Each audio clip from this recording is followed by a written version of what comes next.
yeah, we got it overturned.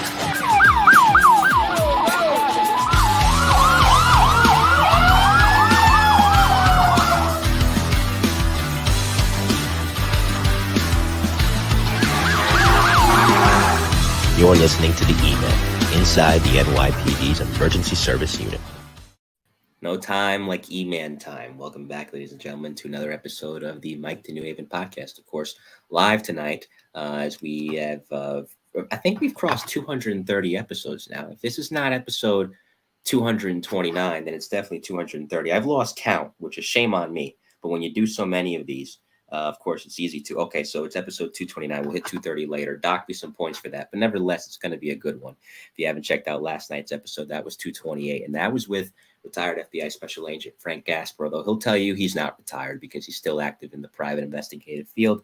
Interesting talking with Frank because he did 14 years, and I joked about this with him. You can kind of make a Netflix comedy out of it. 14 years in the New York field office, which is the flagship office of the FBI. Then he went to North Dakota, of all places, but he loves it down there. And he finished out his career there. So good chat with Frank, and it'll be a good chat tonight because it's volume 26 of the E-Men inside the NYPD's Emergency Service Unit with my next guest, who for 20 years of his life had a front row seat to the not always glamorous, as he'll tell you, but nevertheless interesting world of police work. He's a product of New York City's largest police academy class, that class of 1982, which is bigger than some cities. And he didn't go to the NYPD at first. He went to the New York City Housing Police. He did the first 13 years of his career there. And then, of course, when the merge occurred in which transit and the housing police went into the NYPD in 1995, he was assigned to the NYPD's Emergency Service Unit after previously having served in the New York City Housing Police's Emergency Rescue Unit. And upon the merger, worked in trucks like 2 in Harlem, 4 in the Bronx, and 8 in Brooklyn. And that for this volume 26 of the E-Men inside the NYPD's Emergency Service Unit is Mr. Jerry Kazlauskas. Jerry, welcome. How are you? Hi, Mike. Thanks for having me on tonight. Thank you for being here. And Patty Pogan's already here. He says, hey, Kaz, looking good, brother. Hey, Patty. Thanks a lot, man. Good to see you, Patty. And hello to everybody. Joe Maliga, Jay Driscoll, Christian Williams. Appreciate you guys being here. If you got a question for Jerry, submit it. And I promise I'll get to it at the proper time. And hello, Steve Zaslavsky. I see you too. So, Jerry, tell me, before we get into your career as a cop, where'd you grow up? Grew up in Williamsburg, Brooklyn. Okay. And that was the good old days. Because talking now, the late 50s, early 60s. And it was a very nice neighborhood back then. Well, right now, believe it or not, it had its downs, but now it's really up there because it's right next to the north side. And right now, you can't even touch any property over there. But grew up in Williamsburg, Brooklyn. And the ironic part was 2 blocks from my house, they opened up a police precinct. So that sort of opened the door for me. And seeing them at work, I imagine, was what made you say, okay, I want to do this.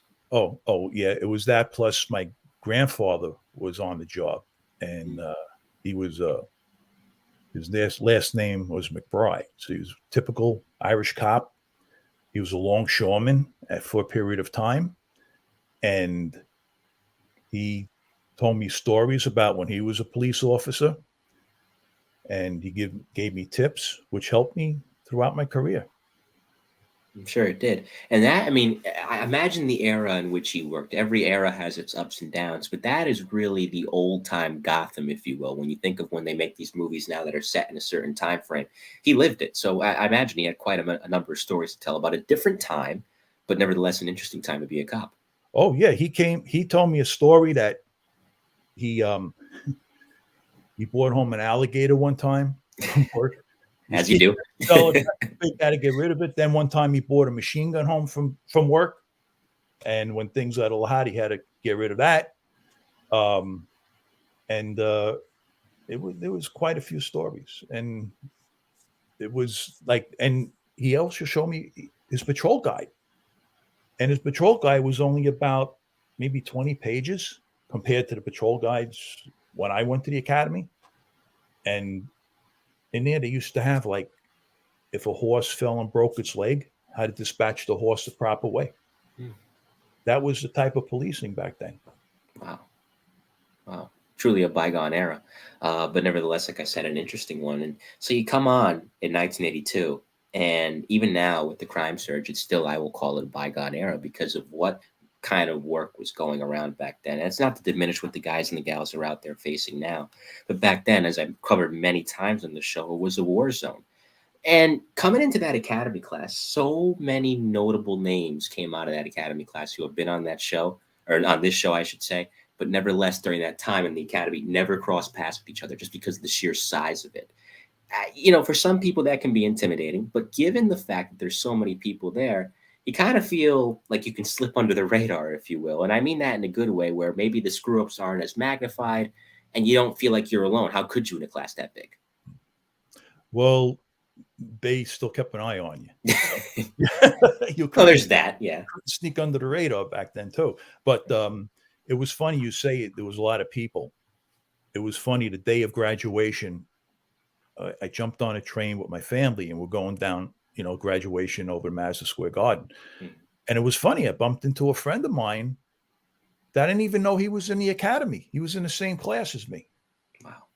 So when you talk size, and I didn't even know. Mm-hmm. And I used to see him around the neighborhood. I didn't see him for a while. So I thought maybe he moved away. But he was in, studying like I was, to get through the academy. Was that class 3,000? Do I have that number correct? It was about 3,000, you guys? It was 2,800, something like that. Yeah. It was a ridiculous number. And everybody's tripping all over each other. I remember they were holding gym out on the roof of the gym. Wow. And that was packed. And they had 2 tours. They had day tours and 4 to 12s. Right. I've heard that because I mean, this is well before Safe Streets, Safer City, but nevertheless, the need was recognized at that time. Okay, we got a major crime wave. The city's out of control right now. The more of these guys and gals we can put into the academy, especially with 3 different departments back then, the better. They had to get in. And the thing was, that was one thing I was glad I went through the NYPD academy and I was assigned to housing, because initially what I did was I took the test for NYPD. And then I got that notice. By the way, you're going to housing. And when that happened, I also got called for the transit police. Well, let me back up a little bit. I actually started out driving a bus in the city, New York City Transit Authority. And I came home, there was a note on the refrigerator saying, your crew chief called, you're getting promoted. I got promoted to a motorman. That same day, a letter came in the mail that the transit police called me. Then a week later, corrections called me. So now I'm saying, what am I going to do? Then my crew chief calls. We'll talk. Matter of fact, my crew chief was Sam D'Amelia. He used to be the brother of the union boss, D'Amelia, at the time. Mm-hmm. And then I got the call for NYPD. Now I'm in a dilemma. What am I going to go? And then there was a point, I didn't really want to go to housing. I wanted to go to NYPD. I want to have a more of an open door that I could go into specialized units. You couldn't do that in housing. There was very little pathway in housing. And then when I went down for transit, I said, listen, I have a dilemma here. I was going for the medical. He says, and I took some advice from an officer, and he says, listen, be sure you're going to get your foot in the door here. You can always try to move around later. So I went in and started with the housing police. And what's interesting, we're talking with Jerry Kazlauskas here on the Mike the New Haven podcast. This is volume 26 of the E-Men inside the NYPD's Emergency Service Unit, is that, as is the case with all cops, you don't start out in a patrol car. You start out on foot. And what's interesting about any given neighborhood you're going to work in, but especially the PSAs back then, pre-merge, is the guys that are not up to any sort of good whatsoever know exactly who's new. Not just somebody coming over from a different PSA who's been transferred, new, just on the job new. And they pick their spots and they try to break you. So tell me about the advice you got on how to make sure that you didn't break and how to navigate yourself in the up close and very dangerous world of a PSA back then. Oh, yeah. The old timers, they took you under their wing and basically told you, keep your mouth shut, keep your eyes and ears open, and always have eyes out the back of your head. That was told to me a few times. And like you say, people test you. The field training, I actually started in PSA 4. Then after field training, I was sent up to PSA 5. And PSA 5, I believe it was like the second week. And like you say, they test you.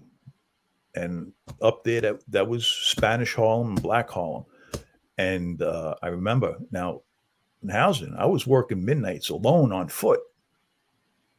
And I remember one night I'm out there and I'm walking through the projects, and there's a group of guys on the bench with the radio. And I'm walking by. As I walk by, they blast the radio. So they want to test me to see what I'm going to do. So of course, being you got to use this and you got to use this. So you go up, hey, how you doing? Listen, by the way, look, it was a matter of fact, I think it was a weekend. I said, look, guys, you want to hang out? Hey, no problem. Hang out. I said, but please. And I said these words to him, please keep the radio down, because what's going to happen is somebody's going to call, then I have to come and I have to bother you. And I don't want to have to bother you guys. Yeah, officer. Okay. And I walked away and I went around the building, and up went the radio again. I said, okay. I went back the second time. I said, listen, I was being nice to you guys before. You're going to have to, break it up now. Yeah, okay, we're going to leave. We're going to leave. So they make like they're packing up. And the radio was one of them big boom boxes. Yeah. And okay, we're going to take off. I go around different, and I hear music in the background again. And they were on the bench partying. I said, that was it. I went back. And back then, you couldn't let them get away with it. You couldn't, because they're going to walk all over you. So, and then we were taught from the old timers. He says, look, they show you in the academy, use your right hand for your nights. He goes, no, use your left hand, because then you have your hand ready if you have to use your firearm. You can't use your firearm for everything. But this one night I was alone. Was I going to call backup and make a big whoop-de-doo out of it? Well, let me wait and see what happens. Walk up. I took the nightstick, wrapped it around one hand, and I made a gesture on my gun. And they all looked, and they said, man, you crazy, man. And they all packed up and left. And the ironic part was, about 6 months later, I was in court, and the ADA had this radio in his office. I said, I know that radio. And it was a bullet hole through it. He goes, oh, yeah, there was a shooting. They were blasting the tenant come out, or somebody come out and shot their radio. But yes, they back then there was a lot of tests. They try to push it, but after you're there a while, you get a reputation, and they respect you out of that, and that's 90% of the game. Yeah, it's really what you can do. And I talked about this before for my miniseries on the hostage negotiation team. What you can do with your ears, but also, of course, what you can do with your mouth. Sometimes your mouth can get you into trouble, but sometimes it can get you out of trouble. And many a time, like I said, in an era like that, in an environment like that, you better use it for the latter. Mm-hmm. Absolutely. Yeah. John Latanzio's here. He says, Kaz, great to see you. Hey, good to hear from you, John. Hope everything's good. Good man, John, one of the originals of the Housing Rescue Unit as well, and I'll talk about that a little bit later. So I will say, as a quick aside, I was talking about this off the air, I think, with Joe Dolan. We were talking about the merge, and, we were talking about the interesting things with transit and housing. During the 80s, this was before you guys went to the white design with the federal accreditation. You guys had the ugliest patrol cars, because it looks like the orange and blue ones, it looked like somebody vomited on them. It was the Mets police. Yeah. Yep. Or the Knicks police. Yeah. Driving that thing around, it's kind of hard to take somebody seriously. That's just a quick aside there. But, people tell me this on the NYPD side, not so much with transit, because people are coming and going. Nobody's sticking around unless you're homeless. But in housing and, of course, the NYPD, these are neighborhoods that you're walking through. And the common thing I get is, Mike, 90% of the people that live in these areas are good people, are good, solid people. So on the patrol front, tell me about some of your more positive interactions with the good people. Oh, absolutely. There was times we went to our calls, but for the most part, the tenants, I'm going to raise that number. I'm going to make it 96% of the people. They respected you. There was days when it was in the sun was off, so you like a drink of water, and it's hot out, that sort of thing. They were very respectful, except for that other percent, the younger people. We were all young and stupid at one time, and those were the individuals that we used to have issues with, for the most part. And a lot of the projects, the apartments we went in, you could eat off the floors. There's a stigma about the projects. Yeah, you go into some elevators and you smell the urine and everything.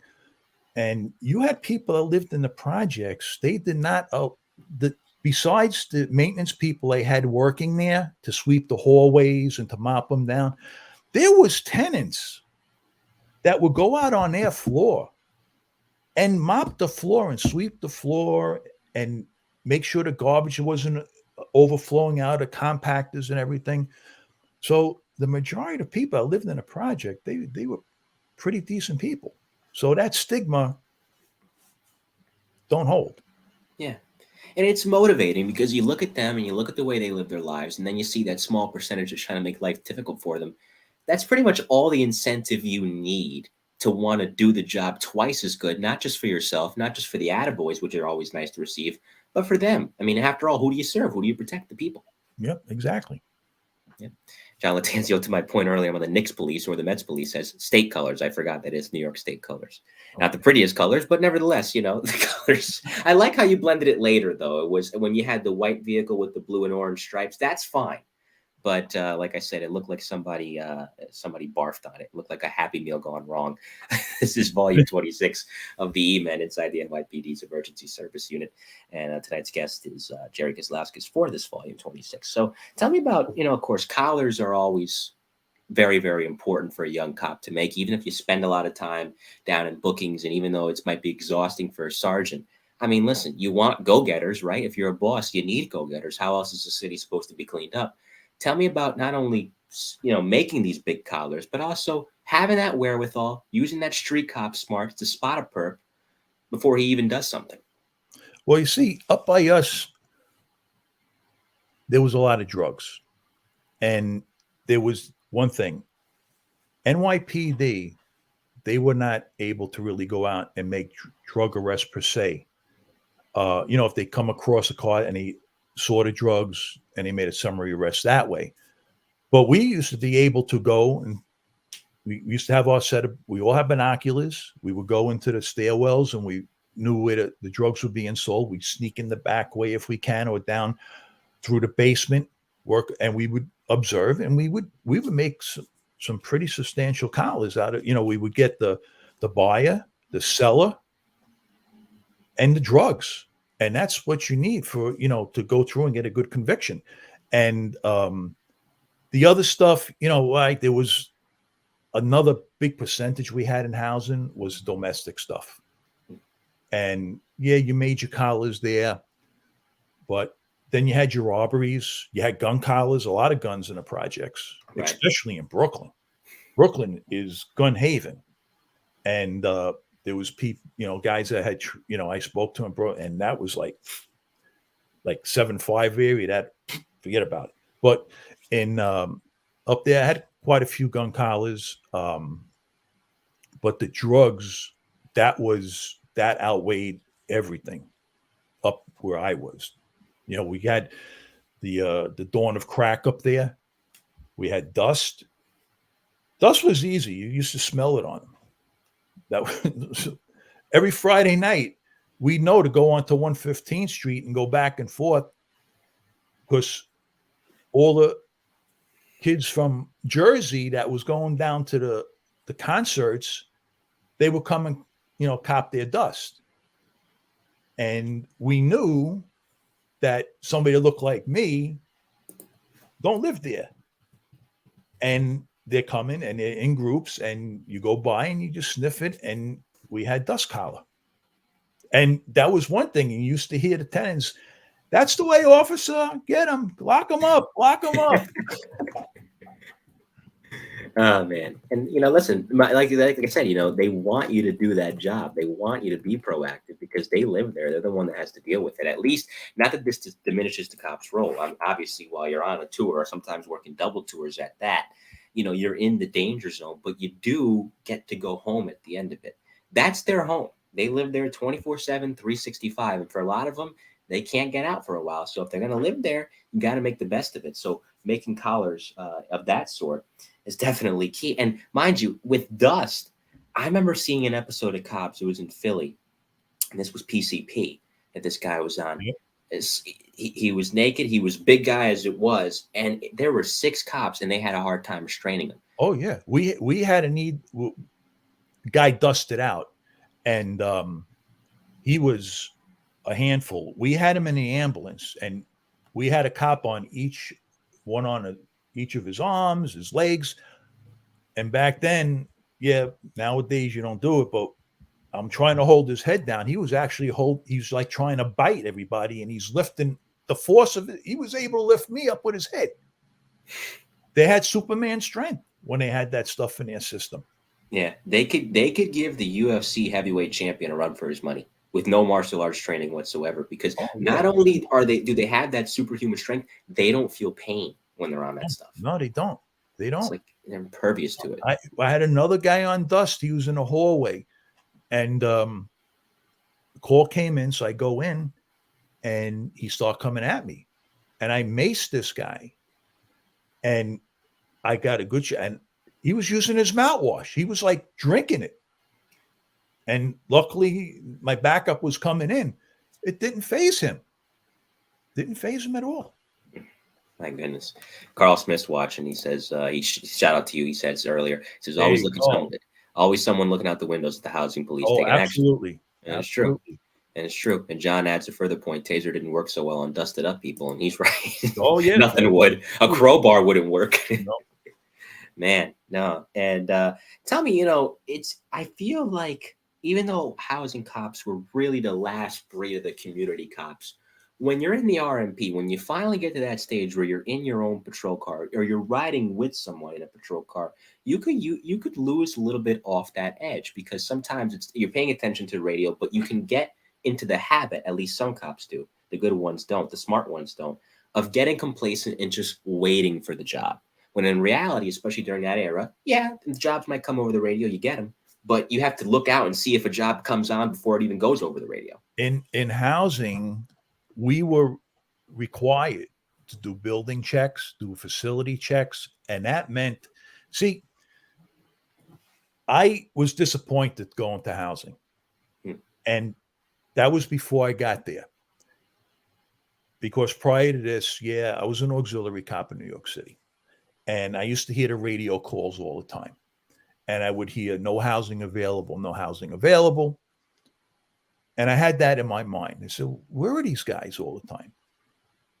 So let's go forward. Now I'm in housing, and then it started to click in place. In housing, you covered maybe 4 or 5 projects in your sector.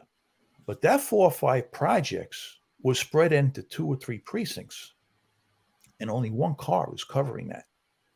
In NYPD, you got the precinct, but maybe they have 5 sectors.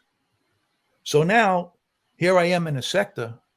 I make an arrest with my partner, and if there's nobody else to get in that car, you're down a car. So now housing's not available. So to do just for housing guys, yeah, that's why no housing was available. You make an arrest, that sector's out. So in PSA 5, this is where I worked, we had Adam Boy, Charlie David, Eddie Frank. I think we used to have 3 sectors. Sometimes 4 and 4 at midnight, sometimes it'd be less. And you had to cover that entire PSA. And how many people, for context, lived in that PSA alone, off the top of your head? Just on the east side alone, where PSA 5 was on 115th Street and 5th Avenue, it was called the Strip. You had King Towers, Taft, Johnson, Jefferson. That's 4 projects right there. That goes from 115th to 112th from 5th Avenue to 1st. That's not counting the West Side Amsterdam houses. You got the downtown, you had, or further down further, you have East River houses. It was a lot of territory. It was spread out. So there was a huge number of people, and we had to provide. Yes, we had NYPD coming to back us up.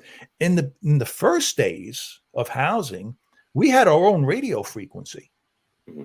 Now, I don't know, it may be not in your time, but remember Dragnet?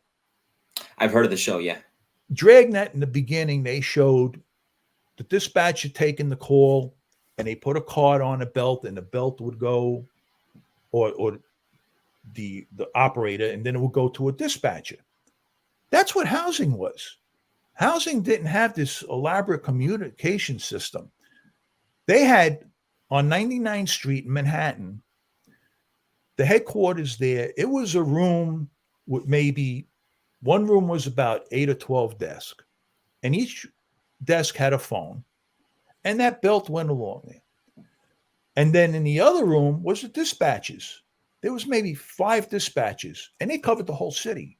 You know, each dispatcher had, maybe Bronx, one had Brooklyn, Staten Island, and so forth. And the way we knew this was on the weekends, the civilians that would normally man that, they would go sick. We couldn't go sick because we had strict sick policy.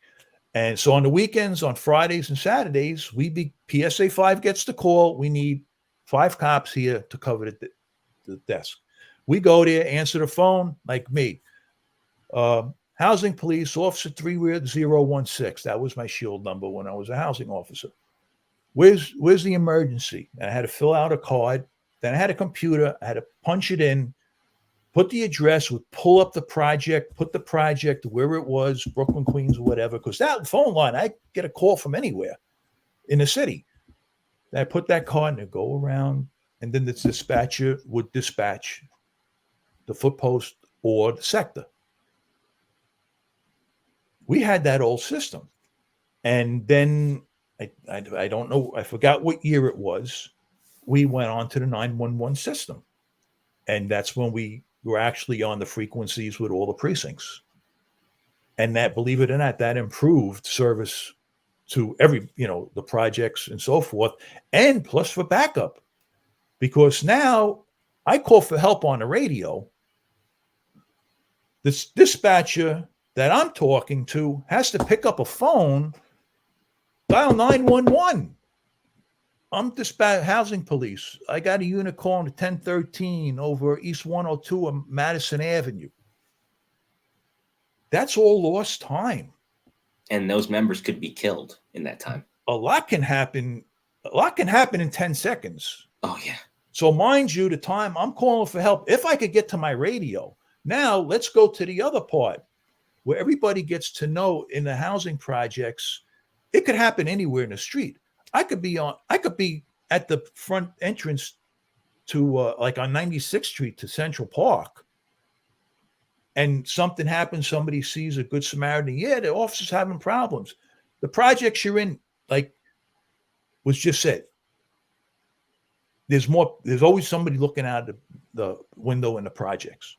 So now, providing I don't get the message, now you figure how much time till somebody sees that. Providing back then they had a phone. Because a lot of people didn't have phones. Someone had to use their neighbor's phone. We're talking 1982. Yeah. Nobody had cell phones back then. Everybody had landlines. And there were some people, in the projects that were not, rich. And they couldn't afford a phone. They used neighbors' phones. So you figure all of this time, a lot can happen. But that was back in the day. And luckily, we went on to the 911 system. And when we went over the air, we called for, and what we used to do, myself, and I'll remember this day, my partner, Mike Gleason, we used to, especially on the midnights, we used to go to the 2-3 precinct, and us in the 2-3, we were like solid, and we'll go in and we sign out NYPD radio in case we needed the help faster in the beginning, and then eventually we got the 911 system in there. I'm surprised they didn't do that sooner, because I remember Scotty Wagner mentioning that to me a while ago when he was on the show, that you guys did have your own basically method of communication, dispatching emergencies, and there used to be posters in these PSAs. If in need of an emergency, here's what you have to do: dial this, that, and the other thing. Right, it was a phone number, yeah. Right, and it sounds. I mean, I'm going to say it, for lack of a better way to word it, it sounds crazy to think that a police department, any police department, especially in New York City of all places, would not be in the 911 system. Well, that was back in the day. That was ancient times. Yeah, that's true. That's a good point. Carl DeWenzel's here. He says, Kaz, looking good, fellas. Good hey, Carl, thanks, man. Nice hearing from you. Nice to always see Carl here. He's a good supporter of the show. And it's funny because he listens to the audio version. So I throw outro songs onto the audio version. I hope you enjoyed the mic and the mechanics at the end of last night's episode, Mr. DeWenzel. Always good to see you. And John brings up a good point, as he always does. Tell them about ringing into your command. Oh, that you had it. You better do that. And it was a thing you had to draw. It wasn't like we had call boxes like for NYPD. We had to look for a phone that worked. And a lot of times you walk up, you pick the receiver up and there's no wire. So, and you had to drive, and you had to ring every hour. And if you didn't ring every hour, you heard about it. And that was another way for them keeping tabs that you were doing, you weren't out there and you were surviving. But, oh yeah, we had to do rings every hour. A couple of more notes before I get to emergency rescue in 1993. Listen, there have been some tough things that you've had to see in your career, even before ERU and ESU, respectively. And homicides are obviously a significant part of that. Do you recall your first homicide scene? Homicide, yeah. When you're saying tough things, and one popped into my mind before you said the homicide. But I was working with, again, Mike Gleason, and we got a call at Jefferson Houses. And it's funny how I could remember this so long back. And it was a fire. And it was a working fire. And what we did was we walked up to the fire floor. And they just knocked the fire down. And the next thing was standing in the stairwell. And here comes this fireman with an infant. And the infant was burnt. And the infant was still breathed. It still had life. And he had his Scott mask. And on a Scott mask, it's not oxygen. It's actually compressed air. But at the time, smoke in the hallway, he was doing his best to try to keep this child alive. And myself and Mike saw the child take its last breath. And that's still to this day, that sticks in my mind. Homicides, we had, there was one that was actually an arrest that I made. A lot of domestic in the projects. And we were to this apartment a few times, and we go up, we knock on the door, and the mother answers the door. Yeah, officer, my son's fighting with my husband again, and this and that. And we're like, okay. And we're standing at the door, and next thing he goes, yeah, and so I stabbed him. So that was it. The flags went up. So she goes, officer, he's in it. So we push our way in the apartment. We go, and there's a door to a room. And I try to open the door, and you could tell, when you sit down on the floor and you put your back against the wall? Yeah. This person was like that. And I'm pushing the door, and I reach in. The guy was dead. He actually stabbed his father to death. And my partner, she goes into the kitchen after him, and she goes, did you hear what he said? I said, I heard what he said. Cuff him. And I remember it was December 7th we made that arrest. Wow. Even the date. Yeah. It was weird, but it was December 7th. And that was of course, The detectives at that time take the arrest because they have to enhance it and so forth. But I wouldn't give up the arrest. I bring the guy downstairs. I'll take him from me. I said, no, I'll bring him to the PSA and you can have him there. So with that, and then not even an arrest, but the other homicide was there was two of them, two other ones. And back again, I believe we were in Jefferson houses. And we got a call. We went up. A mother strangled both her children. That then why I to this even that from times to times, I see things on TV. I say, how can a mother do that to their kids? Right. And then there was one we got, and this was Lexington houses, and that we got the call, and that there was a big bloody fight going on, and we come out of the elevator, and one of the tenants comes. He goes, "Officer, something really bad is going on in that apartment." So we walk in, we open the door, blood all over the walls, all over the bed, and there's a woman with her throat slit open. Right. So, yeah. Husband did it? It was a boyfriend. Of course.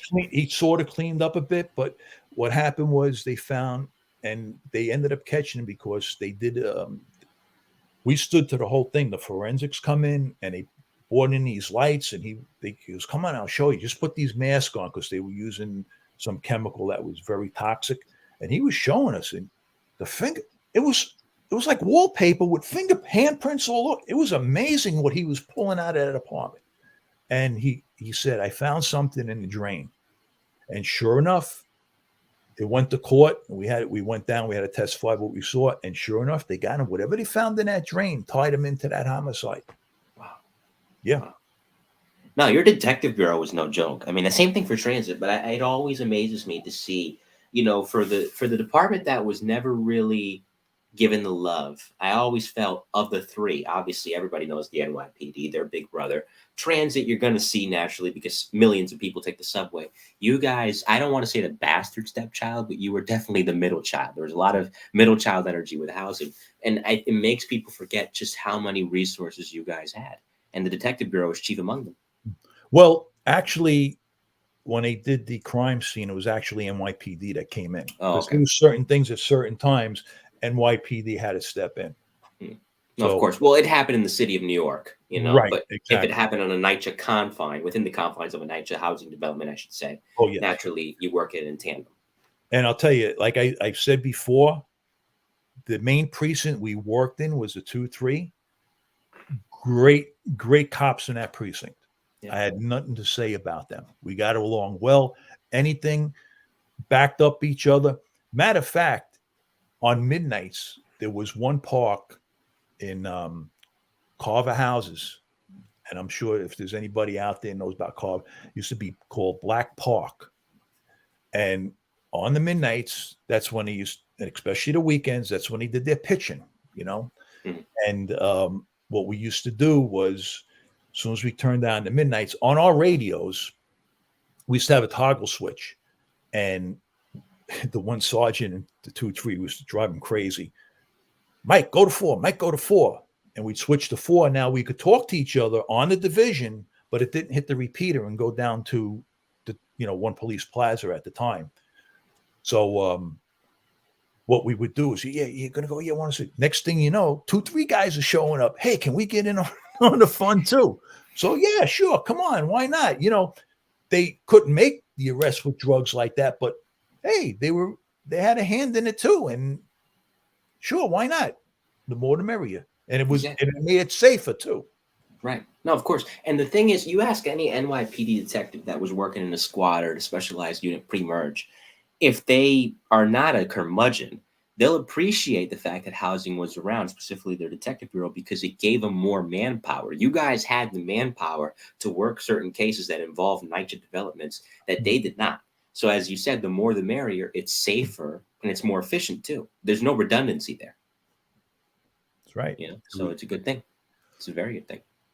This is the E-Man, of course, inside the NYPD's Emergency Service Unit, Volume 26. Tonight's guest, Jerry Kazlauskas. So I guess that brings us to 1993. And housing, I'm not knocking them, but they were a little bit late to the game with this because ESU, obviously, for the NYPD had been around since 1930. Transit Rescue had been around since 1977. And in late 93 is when housing decides, you know what, let's join the party and we'll put our own rescue unit out there. 44 of you guys originally, if I'm not mistaken, somewhere like that. And tell me about getting into, I was about to say transit rescue. Tell me about getting into housing rescue, rather. Well, housing rescue was the whole thing with the interview process and so forth. You had to have, various levels they wanted, seniority, some arrest, background as far as if you had any trade experience, electronics, mechanics. The guys that were volleys, that worked in their favor a lot because they already had the experience working with the DM50s, hydraulic, jacks, jacking bags, and the Hearst tool, things like that. And that was that process. And I was lucky enough. I had electrical experience behind me. I had some hands on, with carpentry and stuff. And back then it was more too with seniority. I think I was the senior guy in rescue, not being in rescue senior, but seniority being in housing. So that helped. And everybody had their little bits, and they got a cross section of everybody. And that's what made the housing rescue unit. And then they gave us additional training. We trained for like 8 months. Well, we went everywhere. We went to bomb school. The Navy trained. They trained us with. They took us out. They showed us the difference of the different explosives. One thing was like with dynamite here. This is how dynamite sounds. They put us in a bunker, and there was a mirror there, and they set off dynamite. And dynamite was more of like a boom. Then they used C4, and the C4 was like a crack, and that helps too because if you're out there and something happens and you hear an explosion, it could probably help the investigation. But we're trained with that. We in housing, we went to the elevator squad. We went to the Port Authority police. They trained us out at the airport, building 269. I still remember that to this day, that if there's ever an airline crash, that's where the mobilization point would be. There was a lot, and there was a lot of people that had hooks. Sergeant John Coughlin, he was the one always coming in with something. Yeah, I got something. He had connections with different, like fire departments and so forth, and he was getting us a lot of training. He had hooks in places. So a lot of that too was what's on. And let me not leave out the transit guys. They taught us, the air jacking bags and so forth. And just a little bit more on that. I was a motorman in a transit authority. So when we were training, it was funny. The transit guys weren't aware of it. And we were out on, I think it was the 7 line. And we were doing training. And I jumped out on the tracks, and they're looking at me, where are you going? And I knew how the signals worked. They said, well, look, I said, if ever you're out in a tunnel or whatever, and, there was signals to stop the train and the signals slow the train, I said, take your handcuffs, and I slapped them down on the running rail. And there's an insulated joint there, they call an IJ. And when you bridge that gap, what that does is make that signal turn red and the next one yellow. And what that does, it tells the motorman, hey, you got a yellow signal. Your next one is red, so you have to slow down. And remember the rule, 47 Nancy, prepare to stop within the half the range of your vision. And they were like, wow. And these are trans guys, but they were great. They were great. They were a great asset to us. Absolutely. And I would have liked, I know that the merge presented a lot of great opportunities, and I'll get to that in a moment. But I really do feel, because of the federal accreditation that you guys had, because of that time, and Joe Garrett talked a lot about that too when he was on, that you guys had to put into training, and the luxuries to be able to afford any and all of that training. I would have liked to have seen housing rescue get at least, even if the merger still had to happen, 5 years under your belt, as opposed to just 8 months, because I felt like you guys could have done a lot of good in that time. I'm sure you did good in 8 months, but I would have liked to have seen what housing rescue could have been. Let's say if it had been started 10 years earlier before the merge, as opposed to, well, 2 years. Mm-hmm. Well, to tell you the truth, I don't think we would have moved that much. My personal feeling is because with housing, at one point, we were kicked off SOD for a while. Yeah. And they didn't want us on SOD. And what it was NYPD didn't want to train us. That's why we had the transit police training us. And we had other agencies training us, because NYPD outright said, no, we're not training these guys, because they had the emergency service already. That covered those same areas. Exactly. Yeah. And why have some more people come in for us to get in the way? Because when there was big jobs with housing rescue, if we had like an EDP and we went up to the apartment, NYPD would come in and take over. If we had a hostage job, NYPD would come in and take over. We fell short of the point. Yeah, we had all of these great tools and everything on the truck, but we had no long arms. We had no MP5s. We weren't trained in that. So we were sort of being held back. Transit had MB5s, but it took an act of Congress for them to take them out, to at least have them outside the truck. So there was a point that you just couldn't advance. Right. So that merger, that was a blessing, because at least it gave us the opportunity to get into the ESU and to advance there. And before the merger, you had, like in housing, all right, the first day you're working in the projects, you're 20 when you're ready to retire. You're still in the projects, unless some guys were lucky enough. Some guys went into federal marshal, that sort of, but that's only, 5 or 6 guys out of all the housing police.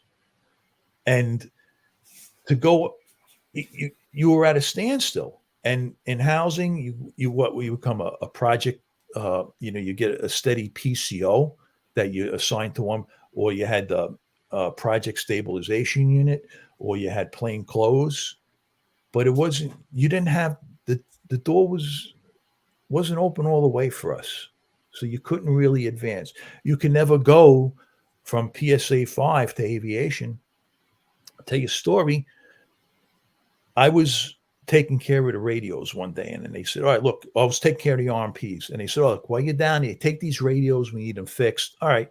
So down at Central Repair in Queens, we have the radio shop is right next to it. And the other officers came with me. Now, this officer, when the cell towers started to come out, he was explaining to me how they worked. And this is back then, how they hand off and all of this technology. And he was he had credentials. He went to school for all of this stuff. So we go in and we bring the radios in, and he's in there and he's looking. We went to the radio side and he's talking to the guy, and the guy goes, man, you know a lot about, radios and everything. He says, what's your background? He goes, I have this, I have that, I have this, I have this. He goes, we could use a guy like you down here. He says, why don't you put in, the paperwork to come down? He turns around, he says, yeah, okay, where's the paper? He goes, all right, put it in. He goes, what form was that? He goes, wait a minute. He goes, where do you work? He goes, oh, I work in PSA 5. Oh, I'm sorry, guy.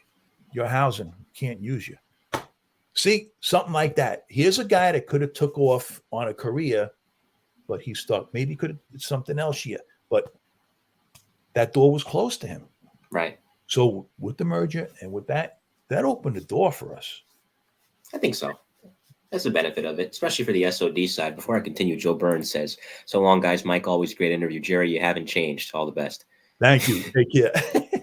Thank you, Joe. Thank you for tuning in, and hopefully you can listen to the rest of the interview later on. And it's interesting that you say that, because one thing I will say, and I didn't live this, but just going back and studying it, that I didn't like is that if you had a guy that or gal that went to transit or housing, and I don't know what the rule book was on this, they had to, if they wanted to lateral transfer after about a year or two on their job in housing or transit, they had to go through the academy again. Now, I find that to be kind of stupid, and maybe you could correct me if I'm wrong, because I'm like, if a guy has already been through the training, if he's already passed through the academy, even though it's a different patch, it's relatively the same job. So why make him go through the academy again? Well, I tried to lateral a lot of times. I used to go around soliciting other cops saying, hey, look, you want to come to housing? Because some guys used to think, hey, housing, man, that's a pretty nice job. I said, oh, you want to go? A lateral. Make a trade. I could never set that hook. You know what I mean? And I was like, I'll lateral with you. And one thing, what could have been an issue with housing, I think previous to our class or the class before us, they were the first, or we would to be trained by NYPD in the NYPD Police Academy. Everybody else was trained in the Housing Police Academy. Yeah, they used to have their own separate academies. So that may have been sort of a glitch that they couldn't go over that way. But I tried all different ways to lateral over, and I could never get a buyer or a sucker. I will say, though, when you guys got absorbed, because for those of you that don't know, I've explained this before, the whole housing police department went into the NYPD and became the Housing Bureau May 1st, 1995. Housing Rescue went way before, 9 months before, August 15th, 1994. So while this is happening, you guys got absorbed because you were a small unit. It was easy to absorb you guys. You're still wearing the housing uniform. You're still getting paid by NYCHA. You still got the housing police patch, but you're in an ESU truck. And even though the guys treated you well, I'm sure from August of 94 to May of 95, it had to be weird as heck being a housing MOS, but being in an ESU truck. It was like when you have weird dreams. And let me try to. I had the housing uniform on, like you said, and I'm in an NYPD emergency service truck. And the funny part was we were still eligible to work overtime in housing. And that sort of rubbed some guys the wrong way in ESU, which I could understand. I understand that, because if it was reverse, I would feel the same way. If they were coming, hey, what are you doing? And that same uniform, well, we still had our patrol uniforms too. And we used to go and work overtime. And I used to go to PSA 5 working overtime. And that caused a little, and then finally it went through and stopped. But yeah, it was a weird feeling. It was like, yeah, I'm a housing cop, but I'm working in an ESU truck. So it was like, like a sort of Twilight Zone sort of thing. But it felt great. And I'll tell you, the guys in ESU, top shelf, they weren't top shelf. They were above top shelf. Yeah. I'll tell you that much. Yep. And this was during a time in which they forget the merger just for a moment, just focusing on ESU alone. I feel like they were really they had already hit their stride. They've been around forever by that point. But the 90s presented so many new challenges. And with the advent of FEMA and them getting to apply their skills on a greater level, at least for some of them, I really love what they were in the 90s, because that was a true metamorphosis that I don't think has happened before with the unit. And even though they've continued to do great things, hasn't happened since. I love where they were, because they had the crime fighting skills. Technology was coming around. They had the technological skills. And with the new equipment coming in rescue wise, they had the rescue skills further supplemented by that. So it was really a unit that I don't want to say had reached its final form, but was at the peak of its powers in 1994, 1995. It was a great place to be. And you started originally, Billy Kennedy's here, by the way. He says, greetings all. Good to see you, Billy, as always. Billy, how you doing? Good man, Billy. Good man, and was on the show. He is the holder of the third longest show in Mike the New Haven podcast history at 2 hours and 47 minutes. Patty Pogan beat you, Billy. And Don Sadawi's in second place from the Bomb Squad. So, you got your record got broken there, Billy. Sorry about that. But as it was, you started out in 2. And 2's Patty's in 2 at that time. I mentioned before, Ray Ruiz is in 2, Henry Medina, Pete Conlon, John DeLera. So it's a lot of great guys to work with.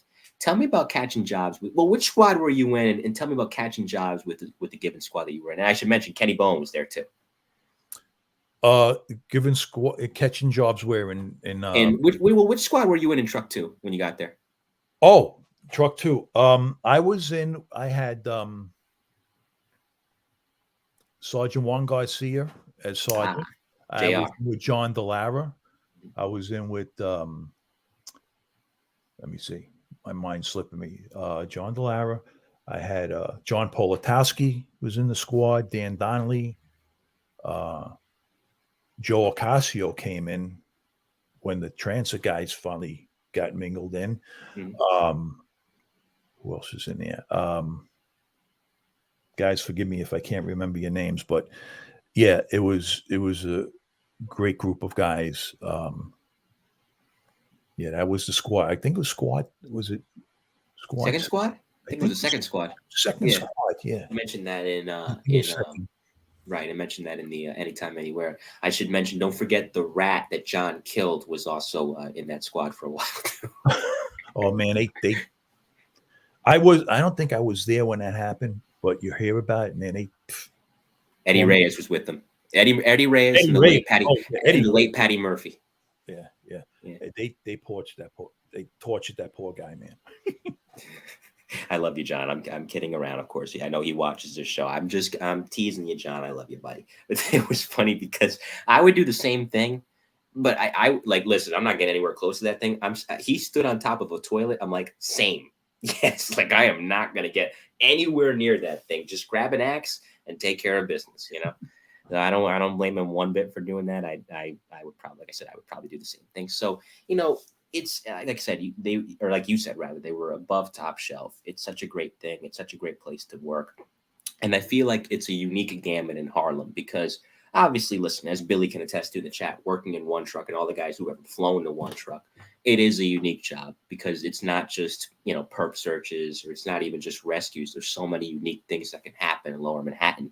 But as I pointed out for guys that worked in two truck before, with Harlem, as I said, it's a gamut. You have the poorest of the poor, you have the richest of the rich. And I feel like truck 2 is right in the middle, right on that line. You never know which direction the tour is going to take you in, but you do know you're in the middle, if not towing the line of two different worlds in the world's largest city. So you had to look around and say, holy crap, I am in Camelot.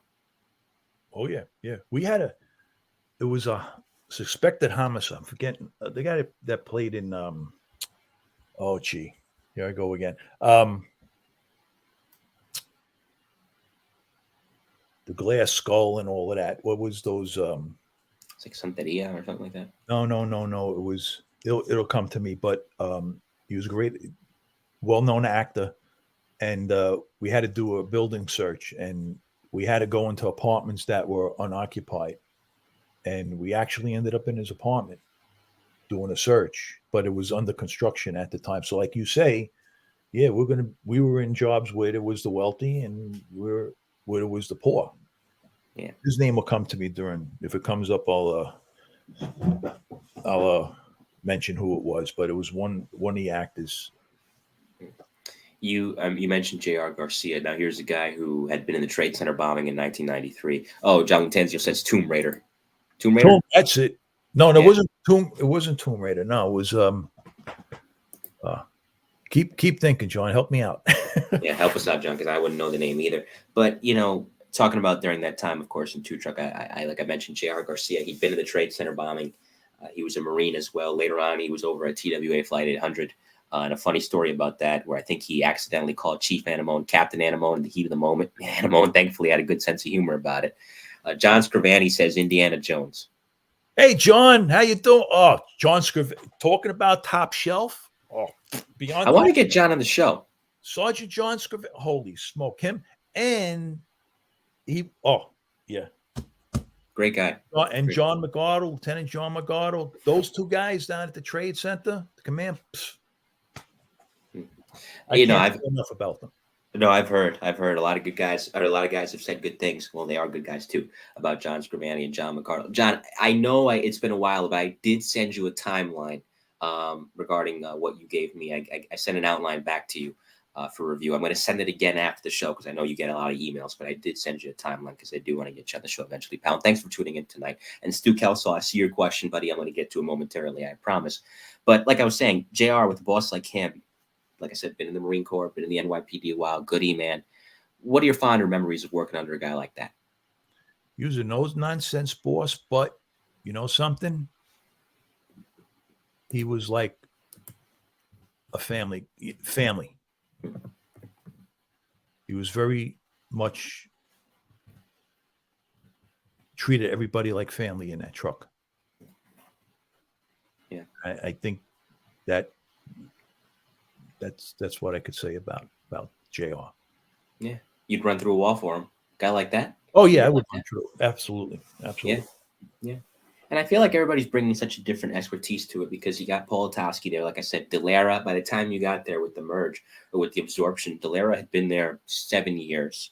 Obviously, you got a boss like JR to begin with, and Patty's there. It's just such a great truck because it's a blend. You know, what one guy might not know, the other guy does. When one gal might not be so sharp in, the other person is. And there's a lot to do in a given tour. What do you recall, just the tactical side we can get into, but on the rescue side, are there any notable rescues that stick out during your time at Two Truck specifically? Oh, let me see. We had a job on, I think it was Broadway, and it was a woman trapped under a vehicle. I remember it was a van or a car. And I remember Dan Donnelly was there, John Politowski was there, John Delara, Sergeant Garcia.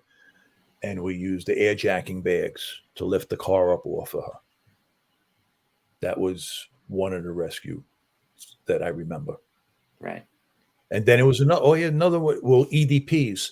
There was a building. Matter of fact, there was a picture made, one of these tabloids, and the photographer won a prize out of it. And it was a jumper. And I have the pictures. If I had, I would have sent it to you and you could have showed it. But I was at one window.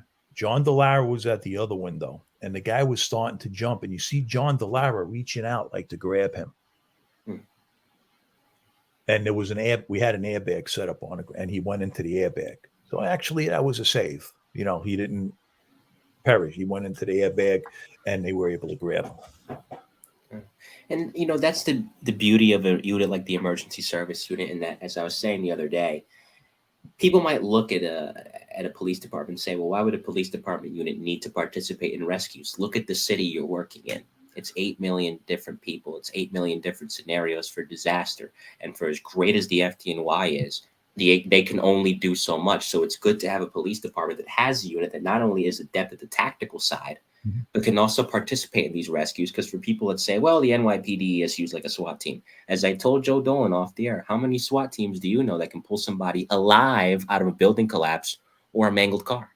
Yeah. And, you know, to touch on that, we had a job where it was a barricaded, I was an EDP or perp, but he was threatening to set the apartment on fire. So, of course, the call went to FD, and FD responded. And like you say, you got to be now. He's going to set an apartment, and there may have been a gun involved in the apartment also. Now we're lined up on the door, so we're either going to go in for an EDP, or we're either going to go in with a EDP with a gun. And right there's the elevator doors.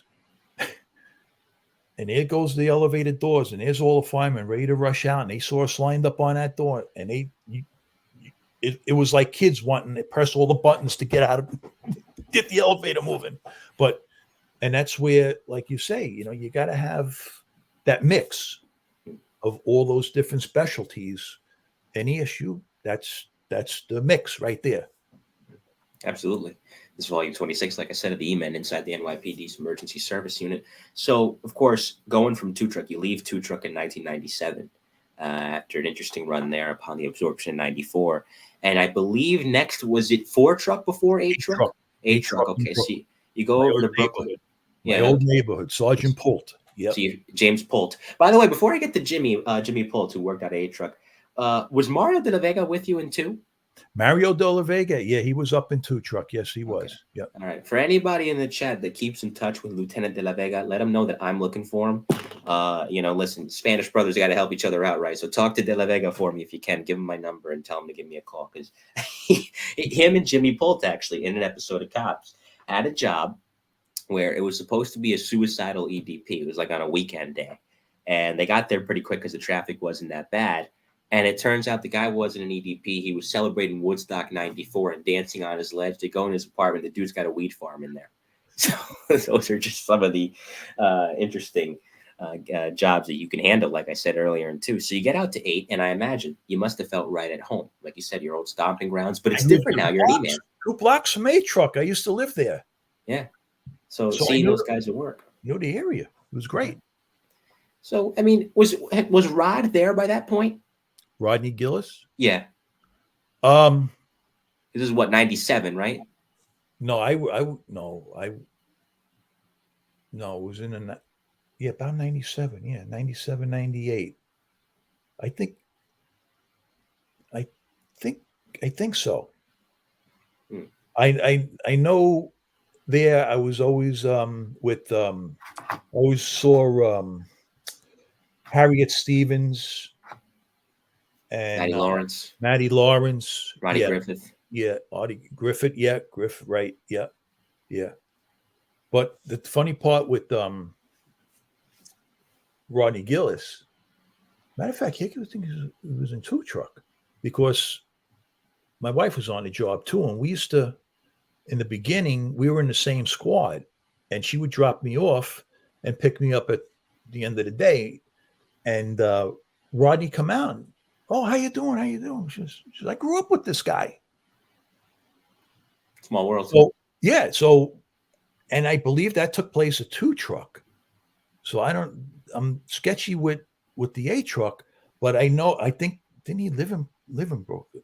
But I know Maddie and Harriet was assigned to the family during 9/11. Yeah. During that time. And it's funny. I knew him from the job and everything, but it was a weird, like, I seemed to know him more because he knew my wife. They grew up together on the Lower East Side. They, he's from the Lower East Side. I didn't know that about him. Well, they used to go down the Lower East Side. I'm trying to think the name. And it was like a not a YCA, but there was a very well-known location. Because I was in the East Side. I was across the bridge in Brooklyn. Right. But and she's telling, I know Rodney, we used to hang out, all our friends, and that sort of thing. And when that happened with Rodney, it hit home a little more too, because and the funny, and I'm going to mention one thing. What happened? We have Rodney in the conversation during the trade center.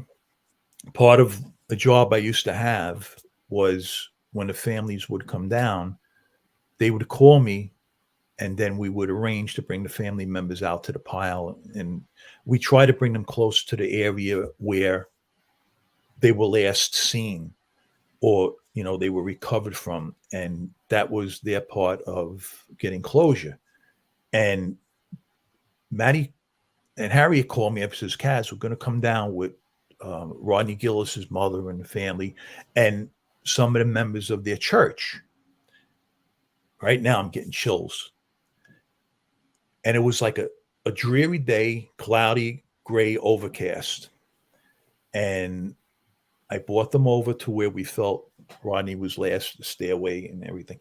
And we formed a circle and we start having a prayer service. The clouds opened up, and you ever see pictures of like a ray of light comes down? Those clouds open, a ray of light come down on us. It was, to this day, I talk and my hair stands up. It was such a feeling.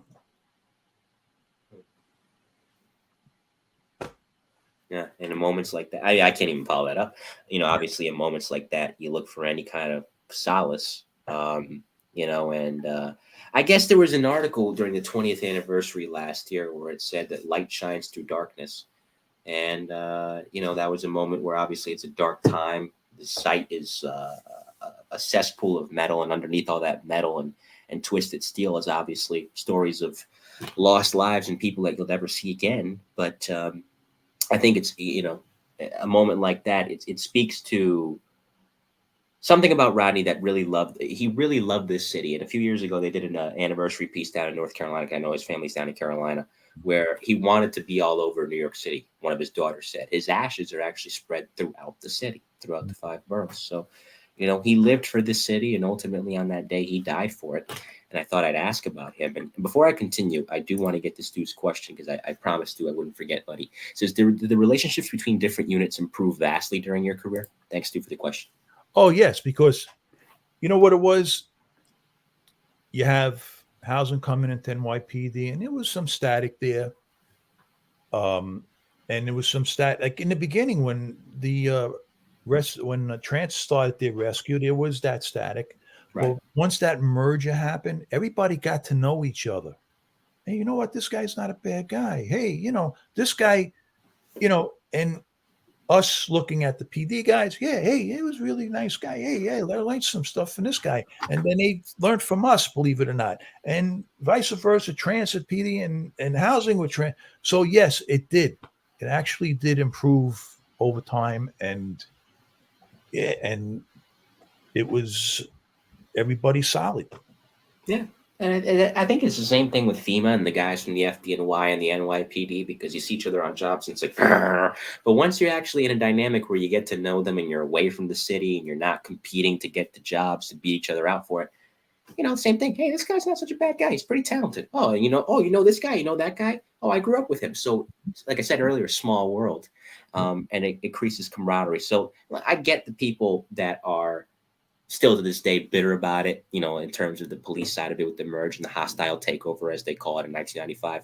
But I fully understand the benefits of it too, because, listen, even though it was sad for some, as you said earlier, look how many doors not only opened on a secular level, but on a personal level with friendships you never would have had had it not been for that merger. Right. Ray Ruiz, when I was a housing cop in PSA 5, his mom lived in one of the projects I covered. Oh, really? And we used to always, hey, how you doing? This and that. And then I found he was in ESU. But when I was in housing,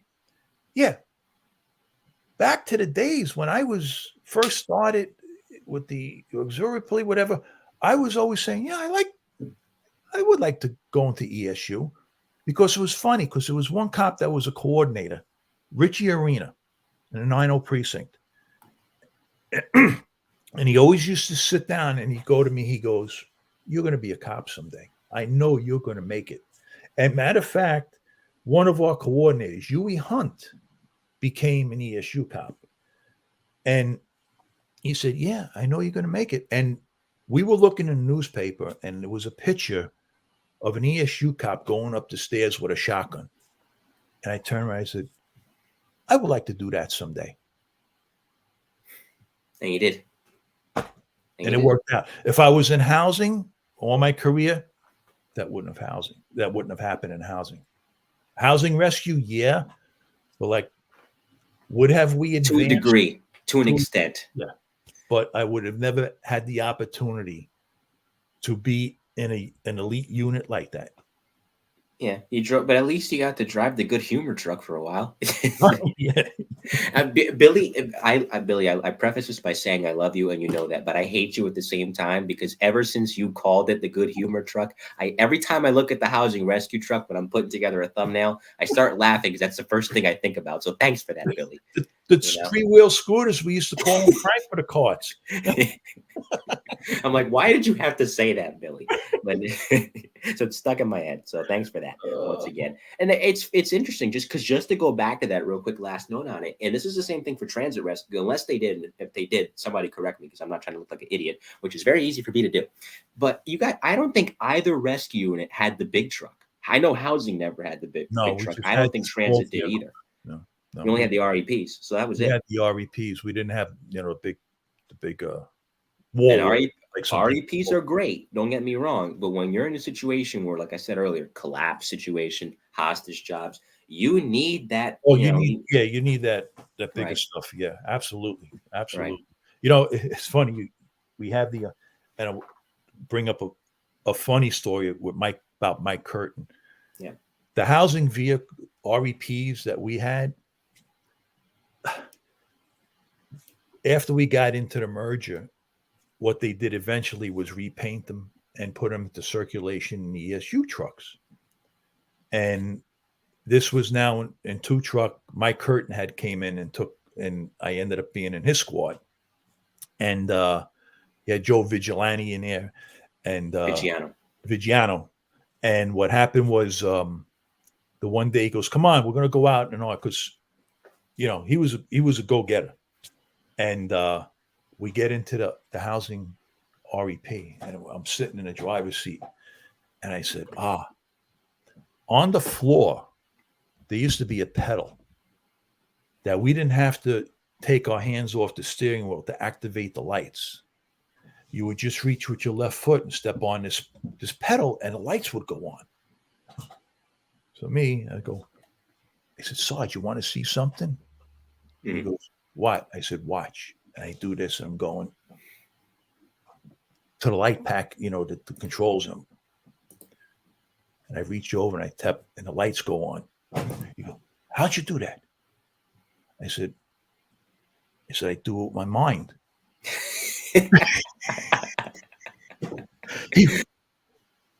No, how'd you do that? How'd you do that? I said, Sarge, can I go upstairs, get a drink of water? It took a lot of. No, bullshit. You're staying right here. No, you're good. How did you do that? How did you do that? And I took him off the hook. I said, oh, there's a pedal on the floor. One story I love about I had to bring that something lighten up, No, and I appreciate that because I love hearing stories about these guys because I always like to focus anyway on how they lived and not necessarily how they died because we all know how they died, but let's focus on the happy times, right? Billy Kennedy, to my point earlier about the good humor truck, says I borrowed that from Billy Pizak. So there you go. I guess we can blame Billy for that, Billy Pizak for that one. But with Mike, there was a story somebody wrote about him when he was a sergeant in Queens before he got back to emergency. One of the guys that had worked under him in patrol said that he would always crack up laughing to the point where he would almost pee his pants because Mike had the habit, instead of jumping over the fence feet first, he'd do the Marine thing where he'd go head first, head over heels over the fence and do the tuck and roll and keep going. So that's little note to Mike there. But nevertheless, a great guy and a heck of a leader. It must have been a blast working under him. I think Jerry froze. Did you freeze? Yeah, he froze. I'm about to say, I know the joke wasn't that terrible. Hang on a second. We'll wait for Jerry to come back here and sort out these technological problems. It's the E-Man inside the NYPD's emergency service unit. Let me message him privately. Okay, so he's back now. I think we're back.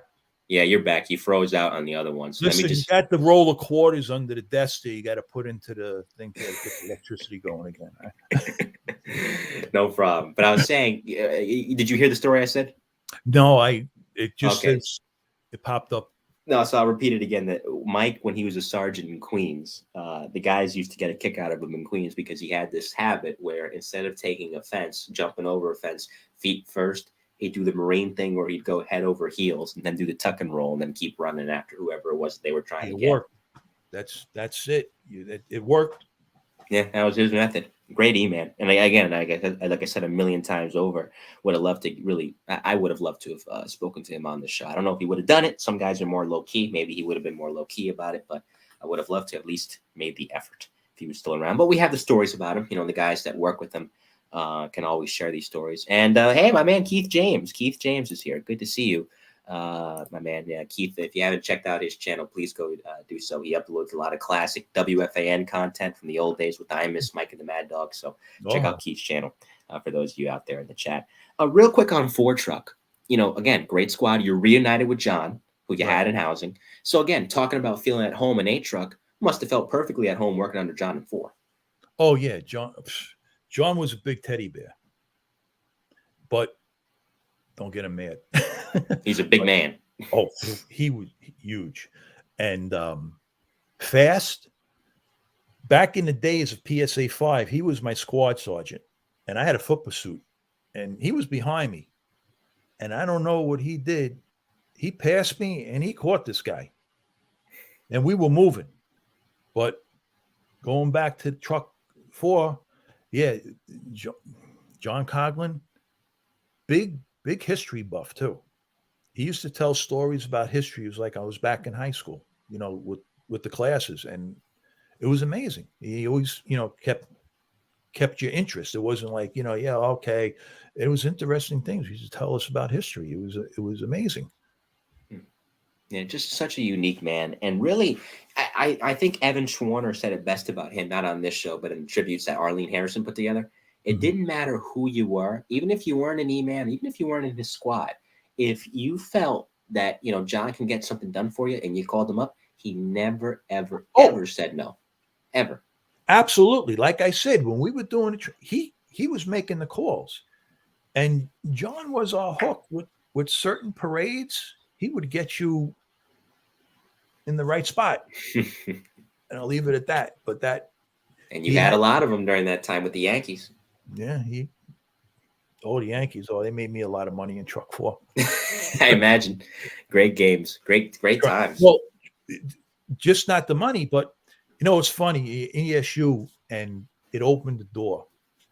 And you got to see things that a lot of people were not able to see, or would pay great money or give their right arm.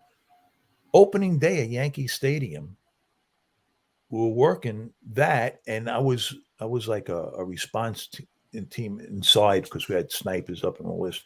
And I'm standing there, and there's Reggie Jackson, and all. And I'm not a crazy sports fan or anything, recently, the Yankees were getting almost close to the series. Yeah, I'll root for them. If the Mets were there, I would root for them. Yeah. Any New York team that would get over there, yeah, I'm going to root for them. But I don't have to sit down every Monday night and watch football and that sort of thing. Right. I am. Me too. Yeah. I'm not that way. And I stood there and I said, wow. I said, how many guys would give their right arm to be standing where I'm standing right now? It's true.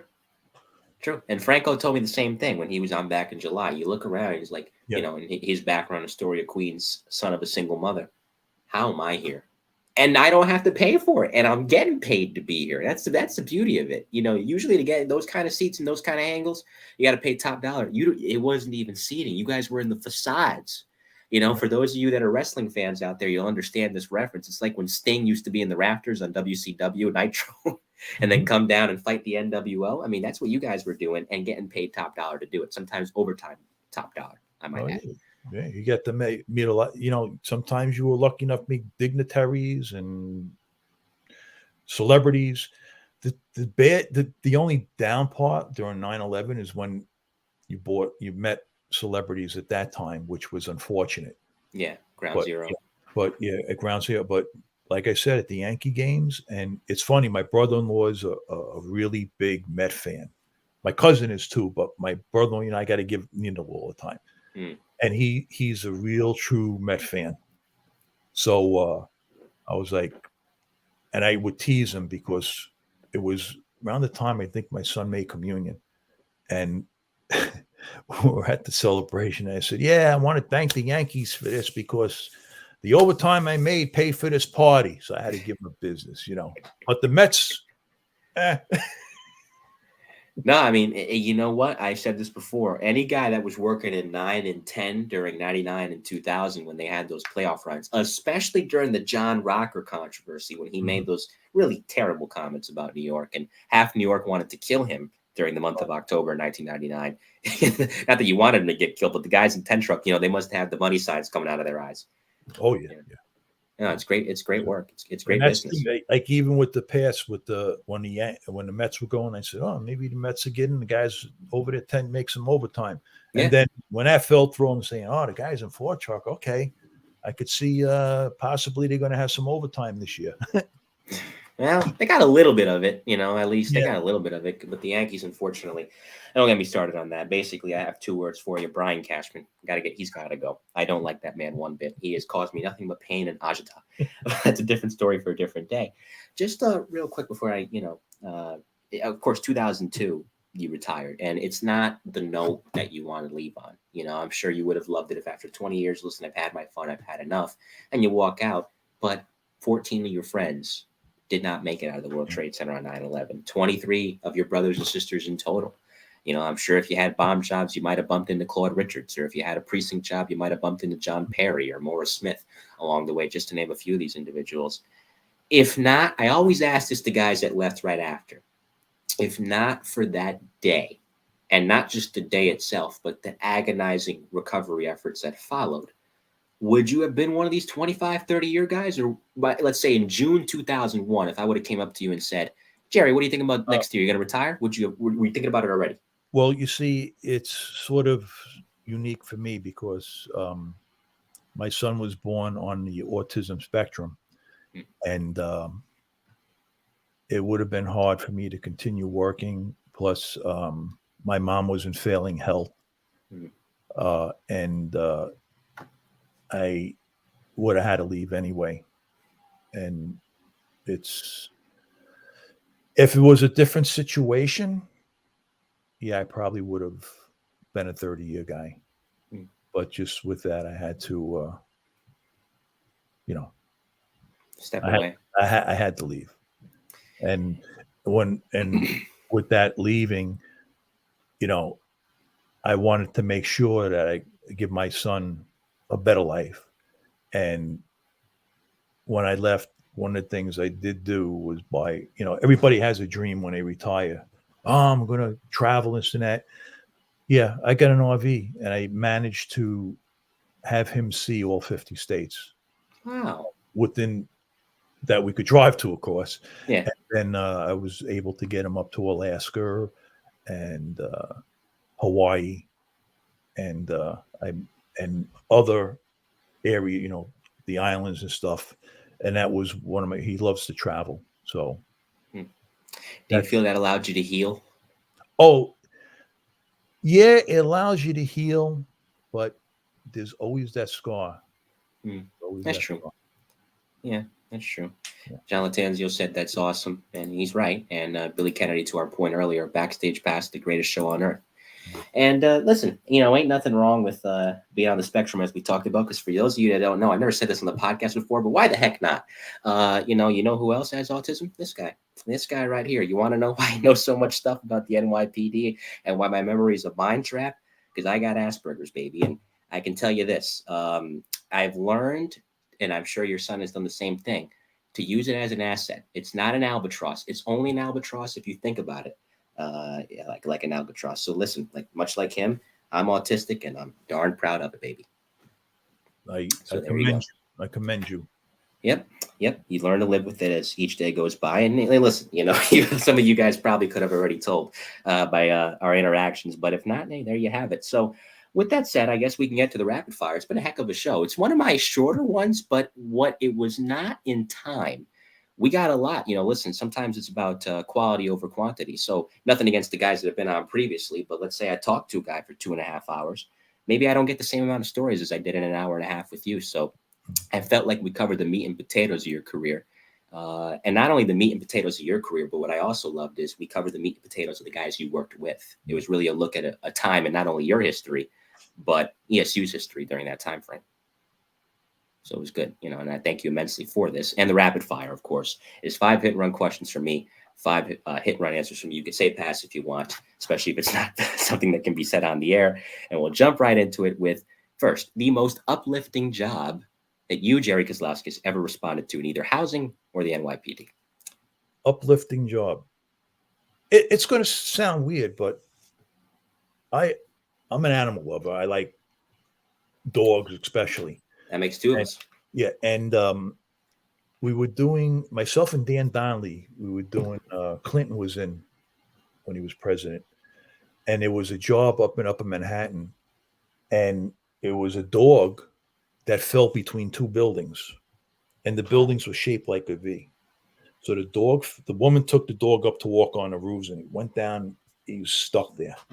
And on the way back to the truck, hey, let's go over there. It sounds like a pretty active job. And we got over there, and Joe Ocasio and trying to think who else went over. Regina McGee. They went over the side. Heard her. Juan Garcia said, "You guys going over? Go." And we're trying to get this dog out. Meanwhile, they sedate the dog. Long story short, I'm up on the roof, and they have the rope around the dog, and I'm yanking. I'm trying to yank him. Dog's not budging. I said, wait a minute. They said, "Gonna send one of the cops down to the bodega and get a gallon of oil." So they go down and get a gallon of oil, pour it on the dog, working the dog. Dog finally comes out. I felt great. We saved the dog. They matter just as much as humans do. Yeah. I had good feelings, and being around when a baby's born or something, or doing CPR on somebody, which that happened in Manhattan when I was with Joe Ocasio on 2 truck. Guy had a cardiac at the boathouse. We went down. We're working on the guy, and finally I do CPR. And we step back, and then you see his neck pumping. We brought him back. Yeah, there was a few, but that was 2 of them. And I'm sure in those moments, that's what made you say, "Man, I am really glad I took this job." Oh yeah, absolutely. For as many days that can make you on the NYPD, and by extension the FDNY, go home with this sad look on your face, there's just as many days that can make you go home with a smile. And there are 2 instances right there. So love that. Thank you for sharing that. Second, anything could happen during any season, but tell me, was there a favorite season to work during where you knew, okay, we're going to get a lot of jobs during insert time of the year here? I don't know. I think the spring, because during the winter, a lot of people are kept up in the house and they don't go out if it was really bad weather. And now they're feeling their oats. They go out, and it was busy. And that's when more stuff happened outside, and it was more active in my April, May. Yeah. The spring time. And then if you're younger, other things kick in too. But yeah, gotta keep it so clean. Yeah, but you're not lying though. You're not lying. Yeah. Third, funniest job you ever worked? Funniest job. All right, I could go back to 2 truck, and I was working with Dan Donnelly. And to me, it was funny because we got a call of a snake in an apartment. So we go up, and there's a tank, and there's a big boa constrictor in the tank. Now, mind you, when we were in housing and rescue, some of our training, we were trained in handling snakes. And one of the girls in the unit actually made the snake claw, the claws that you could pick up snakes with and everything. And we go in, and the woman, she's bleeding. She says, "Yeah, I don't want this. This snake was my pet. The snake bit me. I want him out of here." Okay. So Dan Donnelly, he didn't really care for snakes that much. So I put on my clothes. He goes, "What are you going to do?" So we're going to get the snake out of here. So I go to a woman, "Excuse me." I say, "You have a pillowcase?" So she goes, "Yeah." She just went over to a pillow in the bed. Here you go. So I go over to the fish tank. So I start tapping on one side, and the snake's looking at it. I go and I grab him. And this snake was about 6 feet long. So the thing starts crawling around my arm and everything. So I said, "Hold the bag open. Hold the bag open." Okay. He holds the bag open. I get the snake and I throw it in. Next thing, he closes the bag around my arm. I go, "You got it. You got my arm. You got my arm." "Oh, that's snake." I said, "Just open the bag. Open it." But that to me seemed fun. Oh, it's pretty funny. It's pretty funny. I don't know if it tops the job that Ronnie, Maddie, and Rod had in Brooklyn, in 8 truck, where there was that guy that unfortunately he didn't mean to do this, but he died accidentally. But the problem was, it's sad enough that he died, but what makes that situation worse? Remember this job where they had a bunch of multiple snakes in that dwelling that they had to remove? That job slipped me. If you talk to Maddie or Ronnie, one of the two, ask them about that job, and they'll tell you that. Snakes sort of do it to people. Yeah. Yeah, very, very few people are fans of them, and I'm no fan of them. I understand why they exist, but that does not make me a fan. On that note, fourth, let's talk about food now. Favorite bar or Oh, restaurant in New York City? okay. Cats, Lower Manhattan. Going Uh, back to patrol days all the way through Wall Hop. mm, Not upstairs Wall Hop, but downstairs Wall Hop. mm. That's Patsy's Pizzeria up on First Avenue by 118th Street. The real brick oven. That brick oven has been there since day one. And I believe the guy, hope he wasn't telling us a fib. He says, that flame never goes out in here. We always have it burning. Mm. That. Then up in Bronx on 149, back to my patrol days. I used to go up for the one lieutenant. I introduced him to Cabano sandwiches. Yeah. Enough said. Yeah. And fifth and finally, given your experiences, I mean, you spent good almost a decade of your 20-year career in emergency rescue between housing, of course, the NYPD and emergency service. If you can grab a new ECOP, man or woman, fresh out of STS, just got into their respective truck, and give them some advice, what would you tell them? Part of it's from patrol. Keep your eyes and ears open, mouth shut.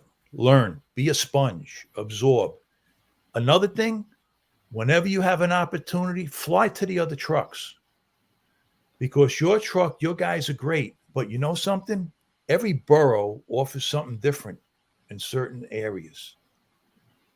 And like with the airports, that's, of course, with a crash, everybody's going to run. But everybody, and there's a wealth of knowledge out there.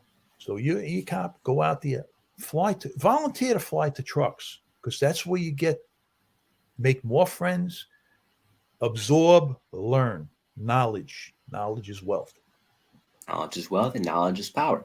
So thank you. This has been a great show. Like I said, as always, talking to you guys brings me nothing but happiness. You guys always have great stories. Stick around. We'll say goodbye off the air.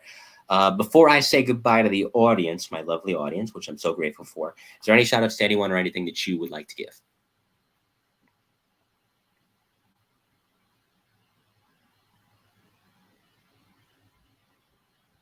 Did you freeze up on me?